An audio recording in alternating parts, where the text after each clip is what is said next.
اور باہر کھڑا ہے تو میں گھبرا بھی گیا. خدا نہ خواستہ اس کے گھر میں سب خیریت تو ہے. اس کو اتنی صبح میری کیا ضرورت پیش آ گئی؟ امی خیریت تو ہے نا؟ اتنی صبح کاشف کیوں آیا ہے؟ میں نے امی سے بستر سے اٹھتے ہی سوال کیا. معلوم نہیں بیٹا، اور نہ میں نے پوچھا. تم جا کر خود مل لو، شاید اسے تم سے کوئی ضروری کام ہو. امی نے جواب دیا. ٹھیک ہے امی، میں دیکھتا ہوں. آپ ایسا کریں ہم دونوں کے لیے چائے بنا دیں. میں نے امی سے کہا. چائے؟ چائے کیوں، ناشتہ بنا دیتی ہوں، تم دونوں ناشتہ کر لینا. امی نے کہا اور باورچی خانے میں چلی گئی. کیا بات ہے کاشف، اتنی صبح تو آیا ہے، سب خیریت تو ہے نا گھر میں؟ میں نے دروازے پر پہنچ کر جمائی لیتے ہوئے اس سے آنے کی وجہ پوچھی. ہاں ہاں، گھر میں سب خیریت ہے. چل اندر چل، آ بیٹھ کر بتاتا ہوں. کاشف نے کہا تو جمیل نے اسے اندر آنے کا راستہ دے دیا اور اس کو ڈرائنگ روم میں بٹھا کر فریش ہونے کے لیے غسل خانے چلا گیا. جمیل کو زیادہ اندر تک قبرستان میں جانا تھا کیونکہ قبرستان کے مرکزی دروازے اور گورکن کی جھوپڑی سے تھوڑے ہی فاصلے پر اس کے ابو کی قبر تھی. بس اوقات تو دروازے سے داخل ہوتے ہی اس کو اپنے ابو کی قبر نظر آ جاتی. بارش کی وجہ سے جمیل اپنا موبائل بھی گھر چھوڑ آیا تھا، ورنہ وہ موبائل کے ٹارچ کی روشنی میں آگے بڑھتا.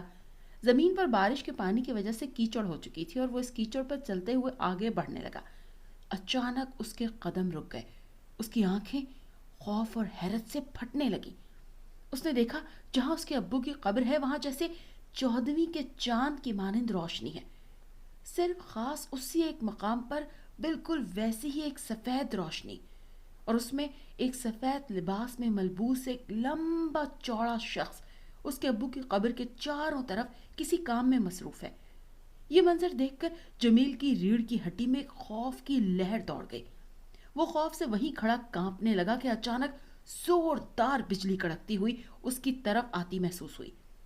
بچنے کے لیے جیسے ہی اس کا قدم برق رفتاری سے آگے بڑھا تو اس کا پاؤں کسی چیز سے ٹکرایا اور اس کا سر اندھیرے میں پڑی اینٹ سے جا ٹکرایا. فضا میں چیخ بلند ہو کر ہوا میں تحلیل ہو گئی اور سر سے خون رسنے لگا. اس کا سر چکرانے لگا. اس نے نگاہ اٹھا کر ایک بار پھر اس کی طرف دیکھا جہاں اس کے ابو کی قبر تھی تو اسے وہاں وہ سفید پوش انسان نظر نہیں آیا. البتہ ابو کی قبر کے قریب ابھی بھی وہ سفید روشنی کا حالہ تاحال موجود تھا. اس نے خوف کے مارے پیچھے کی جانب بھاگنے کی کوشش کی تو سر میں اٹھنے والی ٹیس سے اس کا سر چکرا گیا اور وہ وہیں زمین پر گر کے بے ہوش ہو گیا. یار جمیل، آج تیسرا دن ہے. حاجی صاحب خواب میں آ رہے ہیں اور ایک ہی بات مجھ سے بولتے ہیں. کاشف نے جمیل کی امی سے چائے کا کپ ہاتھ میں لیتے ہوئے بتایا. ابو تیرے خواب میں آ رہے ہیں؟ جمیل نے کاشف سے حیران ہو کر پوچھا.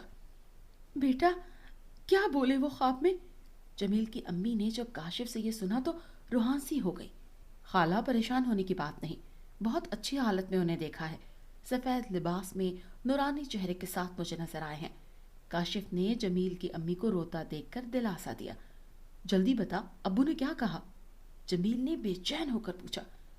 وہ بول رہے ہیں کہ جمیل سے کہو میرے محل کی حفاظت کرے. پانی کسی بھی وقت محل میں داخل ہو سکتا ہے، میرا لباس خراب کر دے گا. بس تینوں دن خواب میں وہ اتنا ہی کہتے ہیں اور پھر میری آنکھ کھل جاتی ہے. بس یہی بتانے کے لیے میں آج اتنی صبح آیا ہوں. کاشف نے خواب سنایا تو جمیل کی بھی آنکھیں چھلک پڑی اور وہ اپنی امی کے گلے لگ کر رونے لگا. جمیل کے والد حاجی برکت اللہ متقی پرہیزگار شخص تھے.